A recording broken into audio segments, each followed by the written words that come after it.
Hey everyone, welcome back. Today I have some more fun, cute, and spooky Dollar Tree Halloween DIYs in this video. If you are new here and you like home decor and DIYs on a budget, make sure to stick around by hitting that subscribe button and ringing the bell for notifications before you leave so you never miss out on a new video. Alright, now let's get into all of the Halloween DIYs. For this first DIY, I'm going to use one of these wooden skeletons from Dollar Tree. That's kind of a posable skeleton. His arms and legs and head move around because they're connected to the body with some rings. So the first thing I am going to do is just paint the front of this skeleton with some white chalk paint. I just did one coat because I didn't want it to be completely white. I didn't mind if some of the wood grain showed through and looked a little more distressed. So I painted that white and then I set that aside to let that dry. While the skeleton was drying, I took 4 of these black 8x10 canvases from Dollar Tree, and I'm just going to hot glue all of them together and make kind of like a bigger canvas out of them. I hot glued them together. They were a little flimsy, so I turned them around on the back, added some more hot glue, and then I took my staple gun and I stapled in between the picture frames to hold it together some more to make it more sturdy. Then all I did was take my skeleton and I put him in the middle of my picture frame, and then I hot glued him down to the picture frame, making sure that each one of the limbs were in each one of the pictures, and posed them just however I wanted to pose them. I think this would be really cute if you had 3 of these and all 3 of the skeletons were in different poses. I think this turned out adorable for Halloween, and I love the black and white theme this year that I'm going for, so it's perfect. So this next DIY is a Grandin Road dupe. I love this Broomstick 3-tiered serving tray, but I don't love the price. So I went to Dollar Tree and I picked up a brand new plunger, and that's going to be the base of my tray. I just took the plunger apart, and then I need to weight the bottom of the plunger down so that way it doesn't move around a lot. So I just had these gems. So I placed them inside the bottom of the plunger and I used some duct tape to secure them in. I just cut around the edges of the duct tape, and then I flipped the plunger over and I used a box cutter to go around the outside just to clean up the edges of that duct tape to make sure it looked nicer.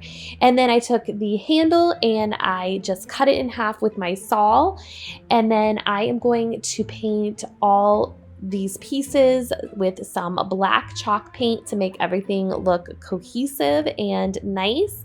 And then I just let that dry. Once all of those pieces were dry, it was time to assemble everything. I placed the screw part of the handle inside the plunger and screw that down. And then I have these glittery picks from Dollar Tree, and I am just going to place those around the handle of the plunger as my bottom of my broom. So I took some wire cutters and I just cut off some of the excess bottoms of the glittery picks so that way they weren't sticking up over the handle, because you want to make sure when you hot glue the picks around the handle that they're even with that top there, so that way you can put your tray on top. And all I did was alternate the colors as I went around, and I just hot glued a layer of the glittery picks, and then I came back in and layered another layer on top of that to cover up any gaps. I used 13 picks in all to cover up around the broom handle and cover that base. I think that was the perfect amount to make sure everything was covered and filled in.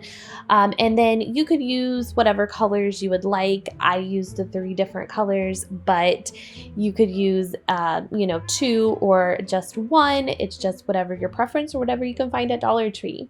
And if you look down at the bottom left-hand corner of my screen, you can see my cat cat, she's peeking in on me, wanting to help with my DIYs. She's always around trying to help out with the yarn and the string and the floral picks. She loves it.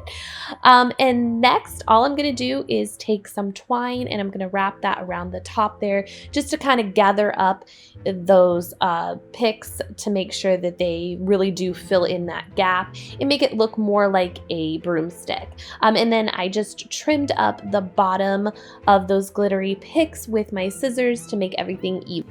Next, I'm going to use these plates I picked up from Dollar Tree. I love the look of them. I really do think they're perfect for Halloween and perfect for this DIY. I'm just going to attach the bigger dinner plate to this bottom handle as my first tier. And I'm just using hot glue, but I definitely recommend using E6000 or some super glue because I know the hot glue won't last long. And then I just attached the other handle and then the other plate and the other handle, and that was it. I love how this turned out. I spent around $20, which is a lot less than the Grandin Road one, and I think it turned out just as perfect. And I didn't have any time to bake some Halloween cupcakes, but I think that would look super cute on this. For this next DIY, I wanted to use this galvanized pie plate from Dollar Tree. I just cut off the twine to hang it because I'm not going to hang it. I am going to spray paint it with some black spray paint from Walmart. And then I'm going to use 3 of these skulls from Dollar Tree. I love them. They're really nice, high quality. They also have black ones. I chose the white one. I'm just going to hot glue them together at the base of their heads so that they form a circle, and then I'm going to hot glue the pie plate on top of that to create a candle holder, and I think this turned out perfect. It's super simple, elegant Halloween decor, and really cheap to make, and I love how it perfectly holds the Bath & Body Works candles. It's definitely perfect for Halloween. For this DIY, I'm going to make a candy corn wreath. I got a 14-inch wire wreath form from Dollar Tree, and then I picked up 3 different colors of yarn that resemble candy corn. So I'm starting off with the yellow color, and I'm just hot gluing that to the back of the wreath, and then I'm wrapping 2 of the sections with that yellow color, and then when I come to the end, I just hot glue that yarn on the back of the wreath. Now for the next color, the burnt orange, I am going to just wrap that in the section right next to the yellow color. Again, just starting off by hot gluing it and then ending it and hot gluing it there. And then I also wrapped the section right across from the other burnt orange section that I just wrapped. And I, again, just hot glued it at the end when I was done. And then the last 2 sections that are across from the yellow section, I wrapped that in the white yarn. Now, I'm not gonna lie, this was tedious, and this did take about an hour to wrap this whole wreath. But I just put on a good show and got it done. And then I decided it needed a bow, so I had this black tulle from Dollar Tree. So I just made a regular simple bow, and then I also had some of this black satin ribbon that I just made a simple bow with, and I hot glued that on top of the tulle bow, and then I hot glued both those bows on top of the white of the wreath. I still thought the wreath needed a little bit of something to make it look more Halloween-y, so I grabbed these clip-on bats that were from Dollar Tree and I clipped them around the wreath, and I think this turned out really cute.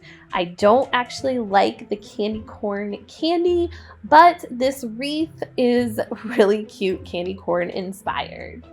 For this last DIY, it's kind of spooky and goofy at the same time. I used this Dollar Tree styrofoam skeleton head, and I am going to take one of these LED battery operated candles, and I just traced the bottom of it on top of the head of the skeleton, and then I'm just using a box cutter and I am taking most of the styrofoam out and cutting a circle in top of the head so that way the candle fits nicely inside of the head. And then I'm going to take the candle and I'm going to add some hot glue at the top of it so that way it looks like the candle is dripping wax down it. So I just squirted the hot glue on the top and then let it drip as much as it could, and then I just filled in the gaps with some more hot glue. And then the whole skeleton head and the candle didn't stand up that great after that was done, so I needed a base for it. So I just took one of these wood pieces from Dollar Tree and I hot glued the skeleton head and candle to that wood base, and then I gave everything a coat of black chalk paint so that it was all covered. Once the chalk paint was dry, I did come back in and I used a little bit of red chalk paint to paint the dripping wax in red and the inside of the candle red also, so that it looked like it was dripping blood. Totally optional. I just did this for more of a spooky effect. And then lastly, I took these eyeballs. They're light up eyeballs. They're supposed to go in jack-o'-lanterns, but they're battery operated. Just pull them out and turn them on and off. And I just put them right inside the skull. And I love how this turned out. He's goofy and fun, and it makes it not so spooky for Halloween, but just a little bit of a spooky effect with the blood dripping from the candle. Thank you all so much for watching today. I hope you enjoyed this video and all these Halloween DIYs. Make sure to give this video a thumbs up, and I'll see you guys in the next one. Take care. Bye-bye.